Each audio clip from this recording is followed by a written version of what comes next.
la! Your dream vacation to Malaysia starts from rupees 24,999 only with GT Holidays, South India's #1 travel brand.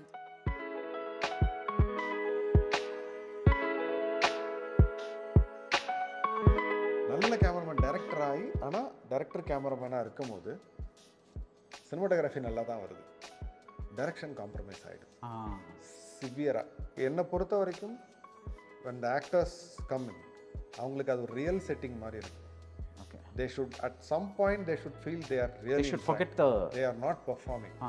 இதை வந்து நான் I strive to do this. அந்த best ஆங்கிள்னு ஒன்று இருக்குல்ல, அது உங்களுக்கு வந்து நீங்கள் கேமரா நிறுத்தும் போதே தெரியும். நம்ம ரொம்ப லோக்கலாக சொன்னோம்னா நச்சுன்னு இருக்கும். உங்களுக்கு you can feel your heart pounding, பிடிச்சிட்டோம் அப்படின்னு. 96-2 is not a love story. It's more a family drama. It gets into a different dimension. யார் ஃபேமிலி?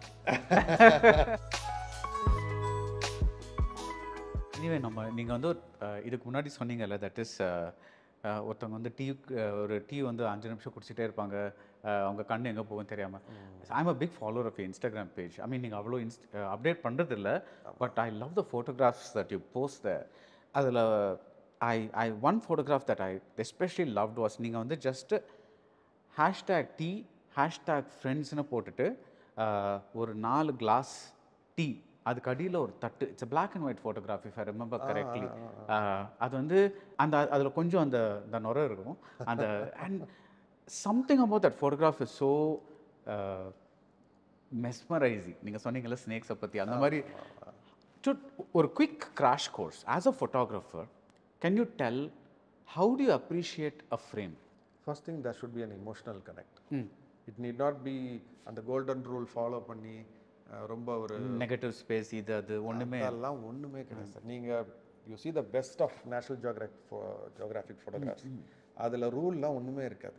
ஆனால் உங்களை வந்து அப்படியே ஒரு ஒரு டாவின்சி பெயிண்டிங்கோ what that can do to you a National Geographic photograph will do. உங்களை அப்படியே கேப்டிவேட் பண்ணி நிறுத்திடும். You can see so many layers in it. நீங்கள் ஒரு தடவை பார்க்கும்போது it will give a different இது, இட் டாக்ஸ் டு யூ. அது நடக்கணும் எனக்கு. நீங்கள் ஒரு ஃபோட்டோ பார்த்தா முதல்ல நீங்கள் எமோஷ்னலாக கனெக்ட் ஆகணும். அது வெவ்வேறு டைமென்ஷன்ஸ் உங்களுக்கு அது தரணும். ஒரு தடவையும் அது ஒரு இது வரணும். அதுக்கு எனக்கு அதுதான் மெயின், மற்றதெல்லாம் செகண்டரி. ஸோ நீங்கள் வந்து ஃப்ரெண்ட்ஸோடு இருக்கீங்க, டீ ஆர்டர் பண்ணியிருக்கீங்க, டீ வருது, அவங்க வந்து ஒரு பிளேட்டில் யாரோ வந்து வைக்கிறாங்க, உங்களுக்கு வந்து அந்த மொமெண்ட்டை வந்து கேப்சர் பண்ணணும்னு தோணுது. Now again there are many dimensions you can go like இப்போ இருக்கிற ஒரு காம்போசிஷன், ஒரு பிளான்ட் காம்போசிஷன், பிகாஸ் இதுதான் பெஸ்ட்டுன்னு நீங்கள் either whether you used a phone or whether you used a camera, இதுதான் உங்களுக்கு பெஸ்ட்டுன்னு தோணுதில்ல. அந்த இன்ஸ்டிங்க்ட் வந்து அது யாராவது டெவலப் பண்ணணும்னா என்ன பண்ணணும்? ஷார்ட் ரூட்டே கிடையாது sir. You have to keep clicking pictures. It has to become your second nature. ஏன்னா நீங்கள் முதல்ல அதோட டெக்னிக்காலிட்டிஸ் புரியறதுக்கே உங்களுக்கு ஒரு 1 இயர் போயிடும். அஃப்கோர்ஸ் இப்போ எல்லாம் மொபைலில் எடுக்கிறாங்க, அதனால பெரிய பிரச்சனை இல்லை. பட் நாங்கள் ஆரம்பித்த சமயத்துலலாம் manual lenses, manual cameras. So your brain has to ப்ராப்பராக ஃபிலிமை ஃபார்வர்ட் பண்ணிங்களா, அதை லோட் பண்ணிங்களா, அதுக்கப்புறம் ஃபோக்கஸ் வச்சிங்களா, எக்ஸ்போஷர் கரெக்டாக, பேட்ரி இது இருக்கா, சார்ஜ் இருக்கா, எல்லாமே you have to then you have to compose and then you have to get a good composition. அதெல்லாம் இருக்குது. பட் இப்போ அதெல்லாம் உங்களுக்கு இல்லை. ஸோ என்னென்னா உங்களுக்கு அந்த when you constantly click pictures, then it becomes like you start looking at the outer world within that 4 lines. ஒரு ஃப்ரேமாக தெரிய ஆரம்பிச்சிடும் ஒரு பாயிண்ட்டுக்கு அப்புறம். அந்த லெவலுக்கு போக ஆரம்பிக்கும். That is when you start getting great pictures every time. Right. So இப்போ நீங்கள் வந்து when you're looking at me and there's a camera behind me, is your mind forming a frame? Yes. Okay. ஏன்னா எனக்கு அது பயங்கர ஒரு balancing factor. அது அங்கே இருக்கிற கேமரா, அங்கே பின்னாடி உட்காந்துருக்கவரோட முகத்து மேலே ஒரே ஒரு stand, it is splitting his face. Okay. அது எல்லாமே பயங்கர ஒரு இன்ட்ரெஸ்டிங். இது இங்கே மேலே இருக்கிற அந்த கிரிட் கிளாத்லேருந்து எல்லாமே இட் இஸ் அ இது. ஸோ எனக்கு ஒரு இது சொன்னாங்க என்னென்னா, நான் அந்த இமோஷனல் இது சொல்லும் போது ஒரு வெரி ஃபேமஸ் பிக்சர், அது யாருன்னு எனக்கு மறந்துருச்சு. If I am not wrong, I think it's Vincent சர்ச்சில்னு நினைக்கிறேன். அவரை ஃபோட்டோ எடுக்கணும், போய் உட்காந்துருக்காங்க. அவருக்கு என்னென்னா கேமரானா கொஞ்சம் இது போல, but in real life is a very strong character. கேமரானோடனே இப்படி ஒரு மாதிரி நிமிந்து இப்படி உட்காந்து இப்படி திருன்னு பார்ப்போம்ல, அந்த மாதிரியே இருந்திருக்கிறாரு. அவர் சொன்னால் சரி ஓகே கொஞ்சம் ரிலாக்ஸ் பண்ணுங்க அப்படின்னு இருக்காரு அந்த ஃபோட்டோகிராஃப். சரினோடனே அவர் வந்து அந்த சிகார் எடுத்து வாயில் வச்சு அப்படியே ஏதோ அடிச்சிருக்காரு. போயிட்டு வெடுக்குன்னு அந்த சிகாரை பிடிங்கிருக்காரு. பிடிச்சி கிளிக் பண்ணது தான் அவரோட பிக்சர். ஏன்னா எடுத்தோன்னே ஒரு கோவம் வரும்ல, யார்கிட்ட நீ இதை பண்ண அப்படின்னு. அவர் தான் அவர். To get that moment. இப்போ உங்களை எடுத்தோம்னா இப்போ நீங்கள் சில விஷயங்களை ரசித்து சிரிக்கும் போது உங்களோட ட்ரூ எக்ஸ்பிரஷன் வருது, கவனிக்கும் போது வருது, ஏன்னா உங்களோட கேள்விக்கான பதில் கிடைக்கும் போது. இந்த எக்ஸ்பிரஷனை நான் கேப்சர் பண்ணணும். ரைட். நான் வந்து அது உங்களுக்கு தெரியாமல் தான் அதை நான் பண்ணுவேன். ஸோ அந்த அந்த ஒரு கேண்டிட் நேச்சர் வந்து என்ன ரொம்ப, ஈவன் நீங்கள் பெயிண்டிங்ஸ் பார்த்தீங்கனாலுமே ரொம்ப எக்ஸ்ப்ரெசிவ் இதெல்லாம் இருக்காது. இப்போ நம்ம மோனாலிசாவை அவ்வளோ செலிப்ரேட் பண்ணுறோம், மோர் தேன் அ செஞ்சுரின்னு நினைக்கிறேன் இப்போ. ஆனால் அதோட எக்ஸ்பிரஷன் பார்த்தீங்கன்னா ரொம்ப இதாக தான் இருக்கும். நீங்கள் லாஸ்ட் இன்ஃபேக்ட் அவங்க என்ன எக்ஸ்பிரஷன் கொடுக்குறாங்கங்கிறதே ஒரு பெரிய கொஸ்டின். நிறைய பேர் அதை அனலைஸ் பண்ணியிருக்காங்க. ஆமாம். Girl with the pearl earring பார்த்தீங்கன்னாலும் அப்படி திரும்பி பார்க்குற மாதிரி இருக்கும். ஆமாம். But how did that attain that ஒரு கிளாசிக் ஸ்டேட்டஸ்? இது வந்து it comes after years and years of clicking pictures, revisiting your pictures, analyzing your pictures. Right. அப்படிதான் அது வரும். So where I'm taking you now is you did not shoot 96. Yeah. You are a man with a very specific eye. உங்களுக்கு இதுதான் ஃப்ரேம்னு தெரியும். உங்களுக்கு வந்து காம்போசிஷன்னா அவ்வளோ interest mentally R அது ஒரு செகண்ட் நேச்சர் மாதிரி உங்களுக்கு. You cannot not see a composition. Why are you not shooting your film? So I may not shoot my films for sure. Even in future I may not. சும்மா ஏதாவது ஒரு ஆசைக்கு வேணால் ஏதாவது பண்ணலாம். பட் அது ஒரு if when it is a serious film making I will not touch the camera. Okay. But that doesn't mean I don't involve myself in the visual language. என்னன்னா இந்த படத்தில் நான் ரொம்ப ரொம்ப லிபரலாக இருந்தேன். That is Meiyazhagan. 96ல் எனக்கு என்ன லென்சிங்கில் வேணுங்கிறதுல நான் ரொம்ப வெரி வெரி ஸ்பெசிஃபிக். இந்த பெர்ஸ்பெக்டிவில் எனக்கு க்ளோஸ் வேணும். அது 50னா 50ல் தான் வேணும், 100னா 100ல் தான் வேணும், ஆனால் இந்த க்ளோஸ் தான் வேணும் அப்படிங்கிறதுல நான், ஏன்னா எனக்கு மைண்டில் ஒரு ஒரு ஷார்ட் டிவிஷன் இருந்தது. ஸோ அதை எனக்கு அச்சீவ் பண்ணி மட்டும் கொடுத்துருங்கன்னு சொல்லி அதில் மட்டும் 2 கேமராமேனையுமே கொஞ்சம் டார்ச்சர் தான் பண்ணிட்டு இருந்தேன். அதில் மட்டும் மற்றபடி when it comes to the lighting mood மட்டும்தான் சொல்லுவேன். இப்படி வேணும், ஹாஃப் லைட்டில் வேணும், பேக் லைட்டில் வேணும், அதெல்லாம் நான் சொல்லிட்டு இருக்க மாட்டேன். எனக்கு அது அந்த விஷுவல் லாங்குவேஜை மட்டும் ஐ மேக் தம் அண்டர்ஸ்டாண்ட். இந்த படத்தில் நான் அதை பண்ணலை. பட் இது எங்கேருந்து கற்றுக்கிட்டேன் அப்படின்னா, நம்ம இண்டஸ்ட்ரியில் நிறைய கிரேட் கேமராமேன், பாலுமேந்திரா சாரை மட்டும் விட்டுருவோம், ஏன்னா அவர் he did everything. He started doing everything at the same time from the beginning. நல்ல கேமராமேன் டைரக்டர் ஆகி, ஆனால் டைரக்டர் கேமராமேனாக இருக்கும் போது சினிமாட்டோகிராஃபி நல்லா தான் வருது, டைரக்ஷன் காம்ப்ரமைஸ் ஆகிடுது சிவியராக. ஓரளவுக்கு ஆகுதுன்னா தட்ஸ் மேனேஜபிள். ரொம்ப சிவியராக ஆணுச்சு. ஸோ அவங்கள்ட்டேருந்து கற்றுக்கிட்ட பாடம் தான் அது. அது அவங்களுமே என்கிட்ட பல தடவை சொல்லியிருக்காங்க, டைரக்ஷன் பண்ணுறதா இருந்தால் கேமராவை தொடவே தொடாத அப்படிப்பாங்க. அது பண்ணக்கூடாதுங்கிறது it's a very conscious decision. இன்னொன்று, ஆஸ் கேமராமேன் ஒன்ஸ் வியூ ஃபைண்டரில் கண்ணை வச்சிட்டிங்கன்னா லைட்டிங் என்னாச்சு, எக்ஸ்போஷரை கரெக்டாக வச்சாங்களா, இங்கே கட்டர் யாரை பிடிக்கிறா, தெர்மோகால் கரெக்டான ஹைட்டில் இருக்கா, இதில் ஒரு நல்ல ஃப்ரேமில் வீல் கெட் சாட்டிஸ்ஃபைட். பர்ஃபார்மன்ஸை பார்க்கவே மாட்டோம். Especially when it is a moment shot you miss out on the performance. அதை பண்ணவே கூடாதுங்கிறது என்னோட ரெக்கமெண்டேஷன். ஸோ நீங்கள் வந்து மானிட்டரே வந்து it is a rectangle. So அதுவே ஒரு ஃப்ரேம் தான். அந்த ஃப்ரேம் வந்து எப்படி உங்களுக்கு ஸ்க்ரீனில் வருங்கிறது காமிக்கிறது இல்லை. So you're still seeing a frame. அந்த ஃப்ரேமுக்குள்ள how are you able to forget the technicalities and concentrate only on the performances? நான் மானிட்டர் பார்க்க மாட்டேன் சார். நீங்கள் நேராக பார்த்துருவீங்க? ஆமாம். எனக்கு இங்கே மானிட்டர் 2 இருக்கும். இப்போ நான் ஏன்னா எல்லா 96 மெய்யழகன் 2மே multi game setup, all the scenes. சில சீன்ஸில் மோர் தேன் 2 கேமராஸ் வரும். பட் இதாக வந்து 2 கேமரா எப்போவுமே. ஏன்னா I don't want the actors to go through that shot reverse ஷாட்டுக்கு. ஏன்னா இப்போ ஒரு இது பண்ணுறாங்கன்னா 2 பேரோட இதுவுமே கிடைக்கும். க்ளோஸ்அப்னா 2 பேருக்கும் இருக்கும். ஸோ அதனால் நான் ஐ don't want them to repeat that glorious performance again and again. So அதனால் அது மல்டி கேம் இது இருக்கும். எனக்கு 2 சின்ன மானிட்டர் தான் தருவாங்க. I don't sit beside that big one. Okay. இது எதுக்குன்னா ஃப்ரேம்குள்ளே அது அவங்க இருக்காங்களா, கரெக்டாக தேவையான எலமெண்ட்ஸ் இருக்காங்கிறத பார்த்துருவேன். கண்ணு தன்னால் வந்து அங்கே பின்னாடி போயிடும். ஓகே. நேராக தான் நான் பர்ஃபார்மன்ஸை பார்ப்பேன். எனக்கு அதுதான் it works for me. Right. So you have to see the face, the eyes. அது பார்த்தா தான் உங்களுக்கு அந்த அது ஒர்க் அவுட் ஆகுதான்னு. என்ன இருந்தாலும் நம்ம கண்ணில் பார்க்குறதோடைய இதோட ரெசல்யூஷன் வேற, உங்களுக்கு மானிட்டரில் நீங்கள் பார்க்குற இது வேற. அதில் ஒரு இதுதான் இருக்கும், கொஞ்சம் கம்மியாக தான் வரும் அது. இப்போ when you are writing, ஒரு ரைட்டராக இருந்துட்டு ஒரு டைரக்டராக மாறும்போது what is the biggest challenge? என்னன்னா நம்ம எழுதும் போது ஒரு ஐ மீன் இது எல்லாமே ரொம்ப பெரிய சேலஞ்சுன்னு சொல்ல மாட்டேன். For me personally it was the casting. Okay. ஏன்னா நான் ரியல் லைஃப் கேரக்டர்ஸை வச்சு எழுதுவேன். ஆர் வேறு சம்மந்தமே இல்லாத ஏதோ, ஏன்னா நம்ம அது we shouldn't get carried over by the ஆக்டர்ஸுங்கிறதுனால சம்மந்தம் இல்லாத ஏதோ ஒன்று வச்சு தான் நான் எழுதுவேன். அதுக்கப்புறம் அதுக்கு கேஸ்டிங் பண்ணும்போது ரொம்ப கஷ்டமாக இருக்கும். ஏன்னா இவங்கள டிஸ்பிளேஸ் பண்ணணும். ஏற்கனவே வேற ஒருத்தவங்க உட்காந்துருப்பாங்க, அவங்கள டிஸ்பிளேஸ் பண்ணுறது கொஞ்சம் கஷ்டமாக இருக்கும். இன்னொன்று, எழுதும் போது நான் அந்த சீன் நம்பர்லாம் போட்டு எழுத மாட்டேன். It's like a novel. So அதில் வந்து என்ன ஆகிடும்னா, I get carried away as a writer. நிறைய டிஸ்கிரிப்டிவாக எழுதுவேன். அவங்க மைண்டில் ஓடுறதெல்லாம் நிறையா எழுதி அது மாதிரி பண்ணிவிட்டு நீங்கள் அதை ஃபிலிம் லாங்குவேஜுக்கு மாற்றும் போது all those descriptions has to be like expressions. இல்லைனா அதை தூக்கணும், நம்ம அதெல்லாம் வைக்க முடியாது. ஸோ நிறைய கொஞ்சம் கவித்துவமாலாம் எழுதி வச்சுருவேன். அதெல்லாம் அங்கே கொண்டு அதெல்லாம் அப்படி போயிடும் டக்குன்னு. ஸோ அதை என்ன பண்ணுறதுன்னு இருக்குல்ல, அது வரணும், அந்த எக்ஸ்ப்ரெஷன் வரணும் அங்கே. ஸோ சம்டைம்ஸ் அந்த translation from writing to screen writing வந்து கொஞ்சம் இதாக இருக்கும். ஸோ பிரேம்குமாரோட பவுண்ட் ஸ்கிரிப்டில் சீன் நம்பர்ஸே இருக்காது. நான் ஷூட்டிங் ஸ்கிரிப்ட்லேயே இருக்காது சார். எனக்கு வர்றது வந்து சீன் நம்பர்லாம் போட்டு எனக்கு வரவே கூடாது. ஓ, எனக்கு தட்ஸ் இதுக்கு உங்கள் லைன் ப்ரொடியூசர்லாம் எப்படி இது பண்ணுவாங்க? அவங்களுக்கு தேவையாக இருக்கும்ல சீன் 32 இது இருக்குது, அதெல்லாம் டேக் எப்படி போவீங்க? அதுதான் நம்ம என்னோட கோ டைரக்டருக்கு கொடுக்கறது மட்டும் அவங்களுக்கு ஒரு வெர்ஷன் இருக்கும். அவங்க சீன் அவங்க எழுதிப்பாங்க. அவங்க சீன் நம்பர் எனக்கு இருக்கிறதுல அதெல்லாம் இருக்கவே கூடாது. That's disturb. நான் ஈவன் ஆக்டர்ஸ்க்கு கொடுக்கறதுல சீன் நம்பர்ஸே இருக்காது.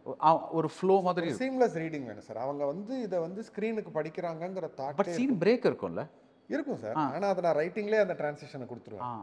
ஸோ நீங்கள் நடுவில் கோடு கிழிச்சிங்கன்னா சீனாக மாறிடும், அவ்வளோதான். பட் எனக்கு அது வந்து cut, dissolve to or cut to fade இதெல்லாம் போடும் போதே வந்து நீங்கள் ஒரு படத்துக்கு வேலை பார்க்குறீங்கிற ஒரு இது வந்துடும். அங்கேயே வந்து என்ன சொல்கிறது, கொஞ்சம் அது இதாகுங்கிறது என்ன சொல்கிறது, ஒரு சின்ன லெவல் ஆஃப் அதுக்கு ஒரு அட்ஜஸ்ட்மெண்ட் வந்துடும். ரைட். அது வரக்கூடாது. அதில் தான் அந்த குட் பர்ஃபார்மன்ஸ்க்கும் கிரேட் பர்ஃபார்மன்ஸ்க்கும் உள்ள டிஃப்ரென்ஸே இருக்குது. ஓகே. அதனால் அவங்க படிக்கும் போது it should look like a literature. In fact அது படிக்க ஒரு ஸ்டேஜில் அவங்களுக்கு ஏதோ அவங்களோட ரியல் லைஃப் கேரக்டர்ஸோடு அவங்க போய் அட்டாச் ஆயிடும். இதை தான் I keep try. Right. And it works. Right. Actually this is very fascinating for me because you are working in a highly technical medium. Because screen எழுதும்போது உங்கள் இமேஜினேஷன் ஃப்ரீ. நீங்கள் ஒரு ரூமில் உட்காந்து எழுதிட்டுருக்கீங்க, என்ன வேணால் இமேஜின் பண்ணலாம், என்ன வேணால் எழுதலாம். பட் நீங்கள் வந்து once you go and do location scouting and once you do production, அப்போ உங்களுக்கு திடீர்னு ஒரு வீடு வந்து கான்க்ரீட்டாக ஒரு வீடு இருக்கும். நீங்கள் ஒரு இமேஜின் பண்ண வீட்டுக்கும் இந்த வீட்டுக்கும் சம்மந்தம் இருக்காது. ஸோ அந்த மாதிரி நிறைய logistical differences will be there. Plus it's a very technical medium because so many equipment and so many இதெல்லாம் தாண்டி நீங்க வந்து ஒரு யதார்த்தத்தை தேடுறீங்க. That's the அதான் with that correct? True. Okay. Okay. எனக்கு என்ன பொறுத்த வரைக்கும் when the actors come in அவங்களுக்கு அது ஒரு ரியல் செட்டிங் மாதிரி இருக்கும். Okay. They should at some point they should feel they are really, they should forget they are not performing. இதை வந்து நான் I strive to do this. அது எந்த அளவுக்குன்னா, நான் லைட்டிங் முடித்தோன்னே யாரையுமே உள்ளே இருக்க விட மாட்டேன். எல்லாருமே வெளியில் போயிடணும். ஜஸ்ட் த ஃபோக்கஸ் புல்லர், த பேர் மினிமம் டெக்னீஷியன்ஸ் மட்டும். கேமராமேன், ஃபோக்கஸ் புல்லர் தேவைன்னா ஒரு அசிஸ்டன்ட் டைரக்டர், ஒரு அசிஸ்டன்ட் கேமராமேன் இருப்பாங்க. அந்த கிட்ட போய் தெர்மோகால் பிடிச்சிட்டு அவங்களை அப்படி பார்த்துட்டே எல்லாம் இருப்பாங்க. அதெல்லாம் அந்த கட்டர் அதெல்லாம் nothing. Everything has to be fixed. They have to just leave. But just ஒரு கியூரியாசிட்டி, கட்டிங் பண்ணணும், லைட் கட் பண்ணணும்னு என்ன பண்ணுங்க சார்? அதுக்கு ஸ்டாண்ட் இருக்கு, போட்டு ஃபிக்ஸ் பண்ணிட்டு வெளில போயிட வேண்டியதான். ஓ, ஓகே, அவ்வளோதான். ரொம்ப சிம்பிள். இப்போ எனக்கு வச்சிருக்க லைட் வந்து யார் பிடிச்சிட்டு இருக்கா? Of course we use heavy duty lights. அதுக்கு வந்து நேச்சுரலாக சேஃப்டிக்காக பிடிச்சிட்டு இருக்கோம். அவுட்டோர்ஸில் எங்கேயுமே சார். நீங்கள் ஹாலிவுட் மேக்கிங் வீடியோஸ் பார்த்தீங்கன்னா ரொம்ப ரேராக தான் வந்து லைட்மேன் பிடிச்சிட்டுலாம் நிற்பாங்க. You have rigs for that. நீங்கள் அதை சேஃபாக நீங்கள் பண்ணி வச்சிடலாம். Unless it is very windy or something, இல்லை கொஞ்சம் அவசரமாக பண்ணுறீங்கன்னா then you can hold on to it. நான் சொல்லுவேன், விழுந்தால் அதுக்கு நான் ரெஸ்பான்சிபிலிட்டி எடுத்துக்கிறேன், தயவுசெய்து போங்க அப்படின்னு சொல்லி உட்கார விட மாட்டேன். பக்கத்துலேயே இருப்பாங்க. கொஞ்சம் அவங்களுக்கு வச்ச ஷாட்லேருந்து ஒயிட் வந்தீங்கன்னா 10 பேர் உட்காந்துருப்பாங்க. அங்கே the actor has to perform. The actor is capable. But அவங்கெல்லாம் இல்லாமல் கிட்டத்தட்ட அவங்களுக்கு ஒரு ரியல் இது கொடுத்தீங்கன்னா they will go to a different state. அங்கே தான் அந்த மாஸ்டர் பீஸுங்கிறதே நடக்குது. அதை நம்ம வேலை சார், அதை கிரியேட் பண்ணி கொடுக்குறது. அதை நம்ம பண்ணாமல் அப்புறம் வேறு யார் பண்ண முடியும்? நம்ம தான் பண்ணி ஆகணும். டு தட் எக்ஸ்டென்ட் எங்கள் இதில் செட்டுன்னு நாங்கள் போட்டோம்ல, எதுவுமே செட்டு கிடையாது. அதை வந்து சிமெண்ட்டு செங்கல் வச்சு ஒரு கிணறு செட் இருந்துச்சு மெய்யழகனில். நிஜம் கிணறு தான் பண்ணோம். ஒரு கருப்பண்ணசாமியோட ஒரு கோயில் ஒன்று, பிளாஸ்டர் ஆஃப் பாரிஸ் எதுவுமே நிஜமாக கல்லில் செதுக்கி எடுத்துகிட்டு வந்து வச்சாச்சங்க. ஓகே. ஏன்னா அதை போய் அவர் தொட்டு கும்பிட்ற மாதிரி சீன் இருக்கு. நீங்கள் ஒரு பிளாஸ்டர் ஆஃப் பாரிஸை தொடறதுக்கும் ஒரு ஒரு கல்லில் செஞ்ச ஒரு சிலையை வந்து நீங்கள் தொட்டு கும்பிடும் போதும் இருக்கக்கூடிய அந்த இது, அதோட டெக்ஸ்டரே வேறு. நீங்கள் என்ன பாடுபட்டாலும் அந்த கலர் அண்ட் டெக்ஸ்டர் நீங்கள் கொண்டு வர முடியாது, கண்டுபிடிச்சிருவாங்க. அதை வேணும்னு சொல்லி அப்படியே தான் அதை பண்ணோம். நான் ஆக்சுவலி இது மணிரத்னம் கிட்ட கேட்டேன். அவர் வந்து this is before BS, because அவங்க வந்து இந்த ப்ரீ ரிலீஸ் இது பண்ணும்போது இந்த ஆர்மருக்கு இது பண்ண அது பண்ண அந்த மாதிரிலாம் ஏதோ that released a series of things. So இந்த மெனக்கெடல் எதுக்குன்னு அவரை கேட்கும்போது ஒரு எக்ஸாம்பிள் எனக்கு என்ன தோணுச்சுன்னா, when Kurosawa made Red Beard, அவர் அந்த அந்த மொனஸ்ட்ரி அந்த மெடிசன் அந்த டாக்டர் ப்ராக்டிஸ் பண்ணுற இடம் வந்து அந்த காலத்தில் இருந்த ஒரு வுட், அதை வச்சு பண்ணார் அவர். ஸோ எனக்கு எப்போவுமே தோணுச்சு இது வந்து ஆடியன்ஸ்க்கு தெரியவே போகிறதில்ல. பிகாஸ் நம்ம பார்த்தா ஏதோ வுட்டுன்னு தெரியும், பட் அதுக்கு மேலே எந்த காலத்து வுட்டு, 17th century வுட்டா 19th century வுட்டான்லாம் நம்மளுக்கு தெரிய போகிறதில்ல. ஸோ ஐ ஆல்வேஸ் வண்டர்ட் அதை வச்சு லைக் வாட் இஸ் த அப்படி ஒரு மெனக்கிறதுக்கு வாட் இஸ் தேர் அப்படின்ட்டு. I'm kind of getting like when speaking to Manirathan, that's exactly what he said, that அது அங்கே தெரியும் அப்படின்னாரு. So that is like I mean that's உதாரணத்துக்கு இப்போ நீங்கள் வந்து உண்மையாகவே ஒரு மாடை கொண்டு வந்து ஷூட் பண்ண வேண்டிய அவசியம் இல்லை. இப்போ அதுக்கு அந்த ரொபாட்டிக்ஸ் இது வந்துருச்சு. கேட்டால் அழகாக அது ஒரு மாடல் பண்ணி வச்சுருவாங்க. It looks very much like the real bull. ஆனால் ஒரு உண்மையான மாடை நீங்கள் தொட்டு பாருங்கள், அதோட மசில்ஸ், அதோட ஸ்கின், அதோட கோட் அது வேறு. அதை தொடும்போது நேச்சுரலாக அது ஆக்டரோட பர்ஃபார்மன்ஸே மாறும். சொல்லப்போனால் அட்டாச் ஆகிட்டாங்கன்னா அதோட இதே மாறும். அதை கொண்டு வர பட் நீங்கள் டைரக்ட் பண்ணும்போது அப்போது பிஜிஎம் கிடையாது, இன்னும் ஆட் பண்ணல, இப்போ எடிட் பண்ணல, because you're shooting the raw scene. அப்போவே உங்களுக்கு தெரிஞ்சிருமா இது நல்லா போயிட்டுருக்கு, இது நம்ம நினச்ச மாதிரி வந்துட்டுருக்கு, you will get that feel? Yes. Okay. Yes. அது இன்னொன்று என்னென்னா, எனக்கும் கோவிந்த் வசந்தாக்கும் எங்களோட பாண்டிங்கே வேறு. ஆமாம். It's very very strong and friends basically. நான் கேமராமேனாக ஒர்க் பண்ண ஒரு 2 படத்துக்கு அவர் தான் மியூசிக் போட்டார். ஸோ அதனால் எனக்கு I know how he works. அவனுக்கு என்ன தோணுன்னு எனக்கு தெரியும். சில இடங்களில் நான் எடுத்து முடிச்சுட்டு நானே சொல்லுவேன், கண்டிப்பாக இந்த இடத்துல அவன் இந்த மாதிரி ஏதோ ஒன்று பண்ணுவான், வேணா பாரு அப்படின்னு. ஸோ அந்த ஒரு இதுவும் இருக்குது. ஓகே. பட் எனக்கு வந்து probably I would reserve that to a later stage. அதை நம்பி எதையுமே நான் விட மாட்டேன். ஏன்னா I know he's going to create magic அப்படின்னு. பட் எனக்கு இங்கே வந்து எனக்கு இட்ஸ் ப்ரைமரிலி த பெர்ஃபார்மன்ஸ். எனக்கு அது ஒர்க் ஆயிடணும். ஸோ அதனால் நான் அதுக்கு வெயிட் பண்ண மாட்டேன். ஈவன் எடிட்டிங்க்கே நான் வெயிட் பண்ண மாட்டேன். எனக்கு அந்த சும்மா உட்காந்து நம்ம ரஷஸ் பார்க்கும்போதே எனக்கு அது வரணும். இன்ஃபேக்ட் எனக்கு இந்த படம் பண்ணும்போது அந்த இவங்க இருப்பாங்கல்ல, எனக்கு ஃபுட்டேஜ் டிஐடி அவங்க செக் பண்ணுவாங்கல்ல, அவங்க பார்த்துட்டு வந்து நிறைய ஃபீட்பேக் கொடுப்பாங்க. சார் இந்த சீன் பார்த்தோன்னு, நீ இது தானே பார்த்த அப்படிமா, ரஷஸ் தானே பார்த்தேன். ஆமாம், எனக்கு அங்கேயே பயங்கர இதாக இருந்துச்சு. ஸோ தட்ஸ் அதுவே சீன் பார்த்த மாதிரி இருந்தது. அப்படி இருந்துன்னு சொல்கிறது வந்து எவ்வளோ பெரிய விஷயம். 2 பேர் பெர்ஃபார்ம் பண்ணுறாங்க, திரும்ப திரும்ப திரும்ப ஒரே ஷாட்டை தான் அவங்க பெர்ஃபார்ம் பண்ணியிருப்பாங்க. அது எடிட் ஆர்டரில் கூட இருக்காது. அது யாரையாவது என்கேஜ் பண்ணுதுன்னா தட்ஸ் த யார்ட்ஸ்டிக். வாவ். கேரக்டர்ஸ் வராங்க உங்களுக்கு, when you name them, how do you name them? Ram Janu, Ram Janaki, இது மைத்தலாஜிக்கல் இது இருக்கு. ஹவு டிட் யூ திங்க் அந்த ஜோனுக்கு போகலான்ட்டு? இப்போ சில நேரம் டக்குன்னு மாட்டிக்கும், பேர் இதுதான் மாட்டிக்கும். உதாரணத்துக்கு இப்போ மெய்யழகனில் வந்து எல்லா கேரக்டர்ஸோட பேரும் டக்குன்னு மாட்டிச்சு. மேபி அது எக்ஸ்பீரியன்ஸாக கூட இருக்கலாம். 96ல் வந்து ஸ்கிரிப்டை முதல்ல எழுதிட்டேன். ஒரு ஒரு ரேண்டமாக 2 பேர் வச்சு எழுதி. என்ன எழுதினீங்க? என்ன பேர்? முதல்ல வினோத் ஜனனி அப்படின்னு இருந்துச்சு. ஓகே. அஃப்கோர்ஸ் வினோத் வந்து என்னோட பெஸ்ட் ஃப்ரெண்டோட பேர், ஜனனி வந்து எங்கள் அண்ணன் பொண்ணோட பேர். எங்கள் ஃபேமிலியில் பிறந்த முதல் குழந்தை. அந்த ஒரு ஆசையில் பிடிச்சவங்க 2 பேர் அதில் வச்சுட்டேன், அவ்வளோதான். பட் ஒரு ஸ்டேஜில் வந்து அது இவால்வ் ஆகி வரும்போது தான் தெரியுது, இந்த நிறைவேறாத ஒரு காதல்னு இருக்குல்ல, புராணத்தில் எங்கே இருக்குது அப்படின்னு யோசிக்கும் போது அப்போ தான் ராமருக்கும் சீதைக்குமான இது வந்துச்சு. அண்ட் ஆஸ் இட் இஸ் படத்தில் வந்து எஸ் ஜானகி அம்மாவோட பாடல்களை பாடுற ஒரு பொண்ணாக தான் அந்த கேரக்டர் இருந்துச்சு. அதாவது அப்போ இருந்த ஜனனிங்கிற ஜானுன்னு வச்சிட்டோம். ஜானுன்னு தான் இருக்குது. அப்புறம் தான் சரி அது ஜனனின்னு வேணாம், ஜானகி தேவினே மாற்றுவோம். அப்பா பேரை வந்து எஸ்ல ஆரம்பிக்கிற மாதிரி சுகுமார்னு வைப்போம். சுகுமாருங்கிறவரு என் ஃப்ரெண்டோட அப்பா பேர் தான் வச்சு எஸ் ஜானகி தேவினே தான் இருக்கும். அப்போ தான் அப்புறமா இது நீங்கள் பார்க்குற அந்த கே ராமச்சந்திரன் அப்படிங்கிறது என்னுடைய தாய் மாமனோட பேர். ஸோ ரொம்ப பிடிச்சவங்களோட பேர் தான் வருது, but with a reason. So இவங்களுடைய காதலும் கிட்டத்தட்ட அவங்கள மாதிரி தான். அது வந்து பெருசாக நிறைவேறாத ஒரு காதல், ஆனால் அதுக்கு ஒரு அமரத்துவம் இருக்குது அப்படிங்கிற அந்த மூடுக்குள்ள அது உள்ள. ஸோ நீங்கள் வந்து அவங்க பிரிஞ்சிருக்கிறது ஒரு கைண்ட் ஆஃப் வனவாசமாக வனவாசம் மாதிரி தான் அது. ஓகே, கிட்டத்தட்ட அந்த அந்த அந்த ஒரு மூடு அதில் இருக்கும். மூடு அது. Okay okay. நீங்கள் யூ ட்ரைங் ஃபார் நேச்சுரலிசம். எனக்கு ரியலிசம்ங்கிற வார்த்தையில் ஈடுபாடு கிடையாது, because it's an artificial thing. But naturalism எவ்வளோ நேச்சுரலாக முடியுமோ, தட் இஸ் மைத்தி. உங்களுக்கு ஐம் நாட் ஜஸ்ட் திங் 96 எடுக்கிறீங்க, அதே படத்தை வந்து ஜானுன்னு தெலுங்கில் எடுக்கிறீங்க. ஒரு இது வராதா, ஒரு சலிப்பு வராதா? பிகாஸ் நீங்கள் ஆல்ரெடி இந்த கதையை சொல்லியாச்சு. ஒரு படம் எடுக்கும்போது ஒரு தேடல் இருக்கும்ல, நம்ம எழுதினது அது கரெக்டாக வருமாங்கிறது. அந்த தேடல் அது ஆல்ரெடி இது முடிச்சாச்சு. நீங்கள் அதை தேடி முடிச்சு கண்டுபிடிச்சு அது டன். அந்த ஜேர்னி உங்களுக்கு முடிஞ்சு போச்சு. திருப்பி அதே ஜேர்னியை ஆரம்பிச்சு what is the interest? Because வேற ஒரு மாதிரி டேரக்டர்னா நம்ம சொல்லிடலாம், okay they gave me good money, நான் சும்மா போய் பண்ணேன் அப்படின்ட்டு. பட் சம்ஹவ் யூ டோன்ட், அந்த மாதிரி ஒரு you don't seem that kind of person.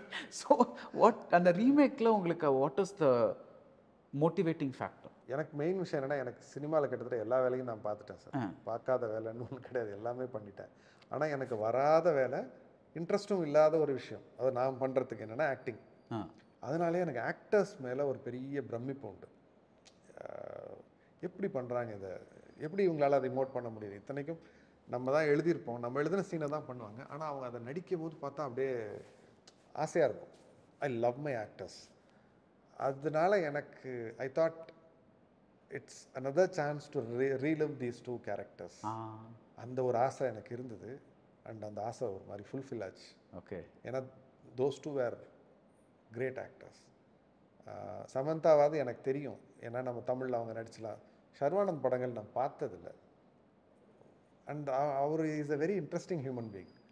எனக்கு இந்த ஃபேக்டர்ஸ்லாம் வந்து எனக்கு அந்த ப்ராசஸ் ரொம்ப இன்ட்ரெஸ்டிங்காக மாற்றிடுச்சு. அண்ட் இங்கே எடுத்த கேரக்டர்ஸ்க்கு வேறு ஆக்டர்ஸ் வர்றாங்க, and how they treat that. Vennela கிஷோர்லாம் அதில் நடிச்சிருந்தார். I love that man. அந்த ஊரில் அவர் the most popular, the most busy comedian அவர் தான். ஆனால் ஒரு டேக் முடிஞ்சோடனே நான் ஜென்ரலாகவே நான் யார் நடித்தாலுமே கட் நல்லா நடிச்சிட்டாங்கன்னா சூப்பர் அப்படின்னு சொல்லிவிடுவேன். சில நேரம் ஏதோ ஒரு அவசரத்தில் சொல்ல மறந்துட்டேன்னா வந்து கேட்பார், சார் அந்த சூப்பர் சொல்ல விட்டிங்களே சார், நான் வேணா இன்னொரு 1 more கூட போகிறேன் அப்படின்பார். எனக்கு அதனாலே எனக்கு இந்த மாதிரி ஆக்டர்ஸ் இருக்காங்களா who enjoy performing are acting. எனக்கு பெரிய கிக் அது. இன்னொரு தடவை எடுக்க சொன்னீங்கனாலும் நான் எடுப்பேன், எனக்கு பிரச்சனை இல்லை. another language or something தாராளமாக. ஓகே, எனக்கு அது பிரச்சனை இல்லை. Okay. One of my favourite film makers is David Fincher. அவர் வந்து very very precise film maker. அவருக்கு வந்து இன்ஃபேக்ட் அவரோட படங்களில் நீங்கள் actually maybe the opposite of yours in one way, because more than the performances அவர் ஹிச்காக் மாதிரி they'll reduce performers to like pieces. நல்ல பெர்ஃபார்மன்ஸஸ் இருக்கும், பட் ஒரு ஒரு ஒரு இதுக்குள்ள இருக்கும், right? You know what I'm saying. அவர் ஒன்று சொன்னது எனக்கு ரொம்ப ஃபேசினேட்டிங்காக இருந்தது. அவர் சொன்னார், there are only 2 ways to frame a shot, but and probably one of them is wrong. So அவர் என்ன சொல்ல வர்றாருன்னா, actually there is only one way to frame a shot. ஆமாம். Do you believe that? I would agree with him, sir. Really? Yes. ஏன்னா அந்த best ஆங்கிள்னு ஒன்று இருக்குல்ல, அது உங்களுக்கு வந்து நீங்கள் கேமராவை நிறுத்தும் போதே தெரியும். நம்ம ரொம்ப லோக்கலாக சொன்னோம்னா நச்சுன்னு இருக்கும். உங்களுக்கு you can feel your heart pounding, பிடிச்சிட்டோம் அப்படின்னு. சில நேரம் நீங்கள் அதை வைக்காமல் எங்கேயோ ஒரு மிஞ்சி போனால் ஒரு 25 degrees here and there, or maybe like ஒரு மிட் க்ளோஸுக்கும் க்ளோஸுக்குமான டிஃப்ரென்ஸாக தான் இருக்கும். அந்த ஒரு ஆப்டிமைசேஷன் இருக்காது. Something will not be dynamic in that. But அது 1-2 தடவை நீங்கள் பிடிச்சிட்டிங்கன்னா you keep doing it again and again and again. அது போதை, ரைட்? ஸோ நீங்கள் வந்து you treat motion picture photography like still photography. Of course முன்னாடி வேற ஒரு டெஃபினேஷன் இருந்தது. ஏன்னா still photography is more poetry, this is more story telling, அந்த இது இருந்தது. பட் அதோட எக்ஸ்பீரியன்ஸ் இருக்குல்ல, சம்டைம்ஸ் நம்ம வெயிட் பண்ணிகிட்டே இருப்போம். ஒரு கேண்டிடாக ஒரு தூரத்துலேருந்து டெலி போட்டு ஒரு கேரக்டரை நம்ம வெயிட் பண்ணிக்கிட்டே இருப்போம். அது பல ஆக்ஷன்ஸ் பண்ணோம், லெஃப்ட்டு ரைட்டுன்னு திரும்பி. திடீர்னு ஒரு இடத்துல பார்த்தா அது ஏதோ அது ஒரு ஃப்ராக்ஷன் ஆஃப் அ செகண்டாக கூட இருக்கும். You know that's the frame. Click பண்ணிட்டு நம்ம அந்த நம்பரே சொல்லுவோம்.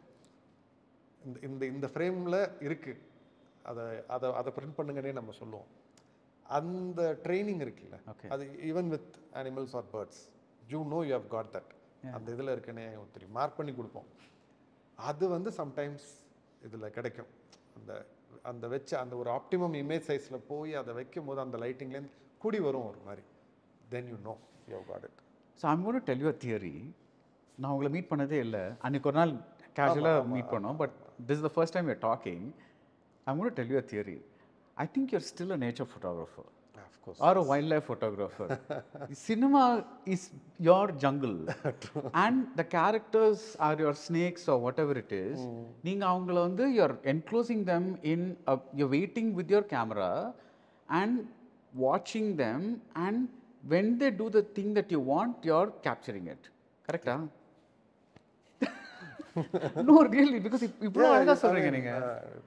இது யாரும் சொன்னதில்லை, பட் நீங்கள் கரெக்டாக சொல்லிட்டீங்க. It's just so beautiful the way you explained it. So thank you so much. இது வந்து ஒரு it's like a real education. And like நிறைய directors வந்து you talk to them and you don't get a new way of looking at films or cinema as an art form. But உங்களோட பேசினதில் I really ஒரு Discovery மாதிரி இருந்தது. So it's like it's been very nice. ஒரு படத்தை பார்த்துட்டு do you think you can tell something about the creator? For example, ஒரு 96 எடுக்கிறீங்க, ஒரு மெய்யழகன் எடுக்கிறீங்க. So can I say that, not you necessarily, but அதை வச்சு okay, I think he must be a soft and sensitive person. அந்த மாதிரி ஒரு or do you think that everybody can create any kind of work? Sir, the core of the filmmaker இருக்குல்ல sir, அது வந்து the core of the filmல இருக்கும். அதை நீங்கள் அவுட்வேர்டாவோ இல்லை ஓரளவுக்கு டெப்த்துக்கு போய் பார்த்தீங்கன்னாலாம் கண்டுபிடிக்க முடியும். கொஞ்சம் இப்போ ஸ்பீல்பர்கோட ஃபிலிம்ஸ், ஏன்னா அவர் பண்ணது எல்லாமே மெயின் ஸ்ட்ரீம் ஃபிலிம்ஸ். பட் ஆனால் அவரோட டெப்த் இருக்குல்ல, அதில் ஒரு ஃபைட்டிங் நேச்சர் இருந்துக்கிட்டே இருக்கும், ஒரு ரிபல்லியஸ் நேச்சர் இருந்துக்கிட்டே இருக்கும். அவரோட சைல்ட்ஹுட் நீங்கள் இது பண்ணி பார்த்தீங்கன்னா இஸ் அன் இன்ட்ரோவர்ட், ஒரு லோனர், அவர் டு பிரேக் அவுட் அந்த விஷயம் இருக்கும். And if I am not, I think he's a ஜூன் நினைக்கிறேன். ஸோ அந்த கேரி ஓவர் அவரோட படங்கள் எதுவுமே பார்த்தீங்கன்னா அப்படி இருக்கவே இருக்காது.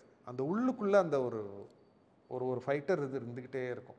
கடைசியாக வந்த அந்த ஐ திங்க் ரெடி பிளேயர் இதுன்னு நினைக்கிறேன், கடைசியாக வந்தது வெஸ்ட் சைட் ஸ்டோரின்னு நினைக்கிறேன். அதுக்கு முன்னாடி வரைக்கும் அந்த ஒரு அனிமேஷன், அதில் கூட பார்த்தீங்கன்னா தட் அந்த ஒரு ஃபைட்டிங் நேச்சர் அது ஒன்று உள்ளே இருந்துக்கிட்டே இருக்கும். அது எனி ஃபிலிம் மேக்கர் பார்த்தீங்கன்னா அது ஒரு மாதிரி சீட் மாதிரி அதை உள்ளே இம்ப்ளான்ட் பண்ணி வச்சுருப்பாங்க. அது நமக்கு தெரியாது, ஆனால் it will affect as.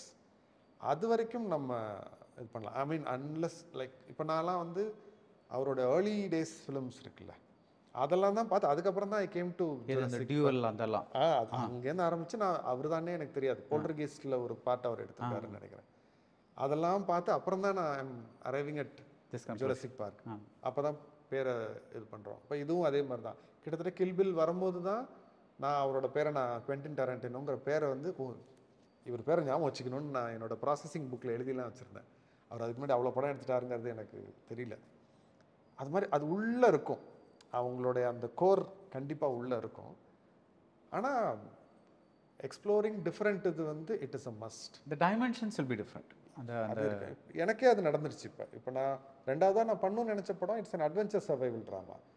96-2 is not a love story, it's more a family drama. It gets in to a different dimension. யார் ஃபேமிலி எடுக்க போகிறோம், பார்க்க போகிறீங்க.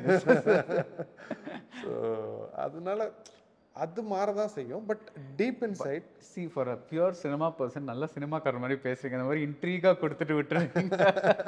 Sorry, just good resist that. Okay, yeah, the deep inside. இப்போ சில படங்கள் பார்க்கும்போது அதுக்கு ஒரு மாதிரி இருக்கும் சொல்கிறதுக்கு, இந்த டைரக்டர் கொஞ்சம் பெர்வர்ட்னு தெரிஞ்சிடும். அப்படியே ரொம்ப இதாக வந்துட்டு இருக்கு, டக்குன்னு ஒரு இடத்துல தெரியும் இதுதான் அவர் அப்படின்னு தெரிஞ்சிடும். அதுக்கு இதுக்கும் ஒரு சம்மந்தம் இருக்காது, ஏதோ ஒன்று அப்படியே ஒரு மாதிரி கொஞ்சம் அப்படி போய் வரும். சிலது படம் பார்க்கும் போதே தெரியும் இந்த டைரக்டர் வந்து பயங்கர பயந்தாமொழி அப்படின்னு தெரியும். அதே மாதிரி பார்த்தா அவங்களுடைய இன்டர்வியூஸ் பார்க்கும்போது தெரியும் நான் எடுக்கிறது இந்த மாதிரி த்ரில்லர் பேய் படம்லாம் எடுக்கிறேன், ஆனால் எனக்கு ரொம்ப பயம், அதோட ரிஃப்ளெக்ஷன் தான் அது இதில் வரும். ஸோ அது மாதிரி. ஸோ ஆனால் சிலர் வந்து நான் 96 எடுத்ததுனால நான் ரொம்ப ரொமான்டிக் பர்சன் அப்படின்னு நினச்சிட்டு வந்து என்கிட்ட பேசியிருக்காங்க. they have been severely disappointed. I am not one such. Actually, that is not a very romantic story. It's not a romantic film itself. It's based on love. ஆமா. It's not a love story. It's because the love is never expressed. அது ரொம்ப நாளுக்கு அப்புறம் ஒரு ஒரு ஒரு எதேச்சியா something happen. It's not like because for all you know அவங்க கால் பண்ணி அவங்க வந்திருக்க இட்ஸ் லைக் அ திங்ல. இட்ஸ் நாட் லைக் அவங்க வந்து திருப்பி நிறைய ஆக்சிடென்டலாக தான் நடக்கும் அந்த படத்தில். தஞ்சாவூருக்குள்ள போனதுலேருந்து அந்த ரீயூனியன் அரேஞ்ச் பண்ணதுலேருந்து அவங்க வந்ததுலேருந்து அவங்கள ஹோட்டலில் விட்டுட்டு போயிருக்கணும், ஆனால் திருப்பி வந்து அது ஒன்று மாறி இருக்கும். ஆமாம். இன்ஃபேக்ட் அந்த supposing he had not met Janagaraj, அவர் ஜஸ்ட் அந்த அந்த ஸ்கூல் சுற்றி பார்த்துட்டு வேறு யாருமே இல்லைன்னா கூட மேபி அந்த பர்சன் இல்லைன்னா கூட மேபி அவரோட மெமரி அவ்வளோ ட்ரிகர் ஆகிருக்காமல் இருக்கலாம். ஆமாம், உள்ளே போயிருக்க மாட்டார். ஆமாம். ஸோ அது ஒரு மாதிரி அது இந்த ஃபேட் டேக்ஸ் இட்ஸ் இது அந்த மாதிரி தான். ஸோ மெய்யழகரும் அந்த மாதிரி டெஸ்டினி மாதிரி இதுவா? ஓரளவுக்கு. Okay. What can you tell us about the film? we've seen the இது எனக்கு அந்த I'm not forgetting that word. What is that word? எது sir? The Tamil word for teaser. கிளரோட்டம். அதான் அந்த டீசர் மூடு தான் அது. அதான். ஆமா. And it's the story of these two people. Basically a family drama, but between two men. So it's not between families or anything. After a point it is between these two men. But it's a family drama. It's an emotional family drama. That's nice. அதுக்கு மேலே சொல்லணும்னா S maybe ஒரு added டீட்டெயில்னா ஒரு நைட்டில் நடக்கிற ஒரு கதை. இம்பேக்டாக சொல்லணும் அப்படின்னா இந்த படம் பார்த்து முடிச்சுட்டு ஊருக்கு கிளம்பி போவீங்க, ஊருக்கு போகணும்னு தோணும். இதை பார்த்துட்டு உங்ககிட்ட வந்து ஃபீல் குட்னு சொல்லுவாங்களா? நிச்சயமாக சொல்லுவாங்க. அதை நானும் ஒத்துப்பேன். This is a feel good movie. இதில் வந்து சோகமான சீன் அப்படிலாம் ஒன்றும் உங்களுக்கு கிடையாது, பட் கண்ணீர் வரும். So thank you so much. கடைசியில் வந்து I just want to ask you, what advice would you give to somebody who wants to enter cinema and become a director? நிறைய படங்கள் பாருங்கள், முடிஞ்சால் நிறைய புத்தகங்களும் படிங்க. பட் படங்கள் பார்த்து ஸ்கிரிப்ட் எழுதாதீங்க. அது உங்களுடைய அனுபவங்கள், உங்களுக்கு பிடிச்ச விஷயங்கள், உங்களுக்குன்னு ஒரு தனித்துவத்தை நீங்கள் ஏற்படுத்திக்கணும். உங்களுக்குன்னு ஒரு ஸ்டைல் அது இருக்கு உள்ள. அதை எப்படி நீங்கள் வெளியில் எடுத்துகிட்டு அதை எப்போ எடுத்துகிட்டு வர போகிறீங்க அப்படிங்கிறது தான். ஸோ அதனால் எதையாவது பார்த்து இன்ஸ்பயர் ஆகி எழுத வேண்டாம். ஸோ நீங்கள் அது நல்ல படங்கள் பாருங்கள், அவங்க எப்படி எழுதியிருக்காங்க எப்படி எடுத்திருக்காங்கங்கிறதுக்கு நீங்கள் அதை இது பண்ணிக்கலாம். பட் முடிஞ்ச வரைக்கும் எதாக இருந்தாலும் உங்கள் கற்பனையிலேருந்து உங்கள் லைஃப்லேருந்து எடுத்து எழுத பாருங்கள். If you are a writer, if you are a film மேக்கர்னாலும் முடிஞ்ச வரைக்கும் அந்த இதை சார்ந்து எடுக்க பாருங்கள். உங்களுக்கு பிடிச்ச படங்கள் மாதிரி ஒரு விஷயத்தை க்ரியேட் பண்ணி எடுக்கணும்னு நினச்சிங்கன்னா அது இங்கேயும் இல்லாமல் அங்கேயும் இல்லாமல் இருக்கும். இது சொன்னால் சில பேர் என்ன சொல்கிறாங்கன்னா, that is even famous directors have said this. They said that நான் முதல் 2-3 படத்தில் என் வாழ்க்கையில் நடந்ததெல்லாம் சொல்லி முடிச்சிட்டேன், அவர் எழுதி முடிச்சிட்டேன், அதுக்கப்புறம் எங்கே போகிறதுன்னு தெரியல அப்படின்ட்டு. அதுக்கு என்ன சொல்லுவீங்க? உங்கள் வாழ்க்கைங்கிறது நீங்கள் மட்டும் கிடையாது இல்லை சார். இப்போ நானும் தான் இப்போ உங்கள் வாழ்க்கையில் இருக்கேன். பின்ன இங்கே இருக்கிறவங்க எல்லாருமே நம்ம வாழ்க்கையில் இருக்காங்க. கதைகள் கொட்டி கிடக்கு. அதனால தான் இன்றைக்கும் நம்மளால் ஈரானியன் ஃபிலிம்ஸை கிட்ட கூட போக முடியல. சத்யஜித் ரேவோட படங்கள் வந்து இன்றைக்கி போட்டு பார்த்தீங்கன்னாலும் இட் இஸ் ஸோ ரெலவெண்ட். அது ஆர்ட் ஃபிலிம் தான் சொல்கிறோம். எங்கே அதை உட்கார வச்சு யாரையாவது பார்க்குறவங்கள ஃபோன் எடுத்து பார்க்க வச்சுருங்க பார்ப்போம், முடியவே முடியாது. அப்படியே உங்களை அந்த கதையை சொல்ல சொன்னால் அதில் ஒன்றுமே இருக்காது. அதில் இருக்கிற அந்த வாழ்வியல், அந்த லைஃப் தான் அவர் வந்து நம்ம இன்றைக்கும் லெஜெண்டுன்னு சொல்கிறோம். அதுதான் வி ஹாவ் டு இது அவசரப்படக்கூடாது. உடனே குயிக்காக ஒரு ஜட்ஜ்மெண்ட்டுக்கு வந்து இது இல்லை முடிஞ்சு போச்சு அப்படிலாம் கிடையாது. கொஞ்சம் அவங்கள பேச விட்டிங்கன்னா வாயிலேருந்து கதை வந்துடும். அவ்வளோ இருக்குது அவங்கள்ட்ட. அது சார் நம்ம லிட்ரேச்சர் எவ்வளோ இருக்குது சார், எவ்வளோ கதைகள், சிறுகதைகள் எடுத்து நீங்கள் ஒரு படமாகவே எடுத்துடலாம். அவ்வளோ இருக்குது, கொட்டி கிடக்கு. பண்ணுறதில்ல. பயம், இதை சுற்றி இருக்கிற வணிகம், அந்த பிஸ்னஸ், அதெல்லாம் கொஞ்சம் அவங்கள பயமுறுத்துதுன்னு நினைக்கிறேன். கொஞ்சம் நிதானம் வேணும் சார், அவ்வளோதான். ஐ திங்க் விஜய் சேதுபதி மாதிரி there is rare actor who அவருக்கு கமர்ஷியலும் தெரியும், பட் ஆனால் he is also interested in making good films. And அவர் உங்களுக்கு கிடைச்சதுனால I think now you are able to kind of follow that path. Some people struggle because அவங்க முதல் படம் எடுத்துகிட்டு போகும்போது ப்ரொடியூசர் வந்து யார் ஹீரோ அப்படின்னு கேட்கும்போது அவங்க திணறாங்க. பிகாஸ் நான் எழுதின கதை ஒன்று, எந்த ஹீரோ வந்து ஒத்துக்க மாட்டேங்கிறாங்க அவங்க வந்து. I think that's usually the problem. So நீங்கள் சொல்கிறது I think, but yeah I think overall follow your inner, நீங்கள் யாரோ அதுதான் உங்கள் படங்களும் அது இன்னும் சுவாரஸ்யமாக வரும். உதாரணத்துக்கு இப்போ மெய்யழகன் கதை வந்து அந்த எந்த கமர்ஷியல் நாம்ஸ்குள்ளேயும் வராது. இன்ஃபேக்ட் கார்த்தி சார் படிச்சுட்டு அதை வந்து நோ தான் சொல்ல போகிறாரு, ஆனால் அவர் படித்ததே எனக்கு சந்தோஷம், அப்படி தான் போய் கொடுத்தேன். But he agri. அவர் அதை அந்த கதையை ஒத்துக்க. கார்த்தியும் அந்த மாதிரி he's ton a lot of interesting ஒரு மாதிரி. பட் இது படமாக வரும்போது உங்களுக்கு தெரியும் சார், இதை ஒத்துக்கிறதுக்கு எந்த காரணமுமே கிடையாது. இந்த படம் நல்லா வந்துருச்சு, தேட்டரில் ஓடும், அந்த நம்பிக்கையெல்லாம் வேற. பட் படித்து பார்த்துட்டு நமக்குன்னு ஒரு இது இருக்குல்ல, இது நல்லா இருக்குது ஆனால் ஓடுமா அப்படின்னு கேட்பாங்கல்ல, அந்த கேட்டகரி ஆஃப் ஸ்கிரிப்ட் தான் அது. பட் எடுக்கிறவங்களுக்கு தெரியும் இது நிச்சயம் ஓடிடும்னு. பட் நான் என்ன சொல்ல வரேன்னா, ஆக்டர்ஸ் அதை புரிஞ்சுக்கிறாங்க. அவங்களுக்கு புரியாதுன்னு நீங்கள் நினைக்காதீங்க. தயவுசெய்து நீங்கள் நினைக்கிறத எழுதிட்டு சுவாரஸ்யமாக எழுதணும், அதெல்லாம் இருக்குது. எழுதிட்டு தைரியமாக எடுத்துகிட்டு போங்க. அவங்க ஒத்துக்க மாட்டாங்க அப்படின்னு நினச்சிட்டு நீங்கள் பண்ணதே பண்ணிகிட்டு இருக்கும் போது அப்போ தான் வாய்ப்பு கிடைக்காது. சுவாரஸ்யமாக எழுதுங்க, சி நம்பர் இல்லாமல் எழுதுங்க. Thank you so much. It's such a pleasure having this talk with you. Likewise. Thank you. Hola! Your train vacation to Malaysia starts from rupees 24,999 only with GT Holidays, South India's #1 travel brand.